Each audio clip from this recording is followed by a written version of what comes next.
aha mukoro gwo kusima kwa Hajat Sada Nasari hamwe no kwijuka amagara g'omushaija we Haji Mustafa Kayambia abebembezi b'abasilamu bashabira okutamani omu kushomesa abaana ediini.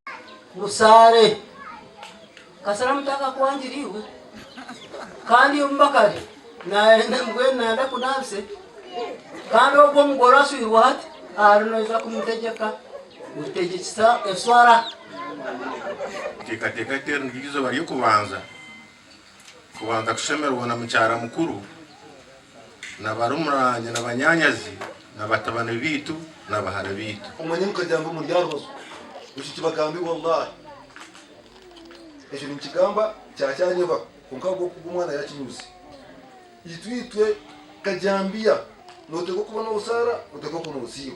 Omugenzi Haji Kayambia akaba ari umwebembezi mukuru mu dini y'abasilamu kandi abana be bamusimire abwo kubatera umusinge murungi gw'ediini. Ate kimye cyo kimwana mureba ubwagaje twaboro Dr. Yumuke nandagira atabo nububarabe nibakwata ibindera yitu wachireba twatanise abantu ba omugenzi Kajambia twatanise tuko omuntu omugenzi Haji Mustafa Kayambia akaba ari kansara mu kanso ya Ankole yabogomborora hamwe no kwebembera ediini y'obusilamu mu Bushenyi. Kajambia akabaho uwegomborora yadutereka ejo ni political side ecyakabiri ombasilamu bamano mu Bushenyi to kugamba makamunana mu Bushenyi g'abasilamu utagambire Haji Mustafa Kajambia.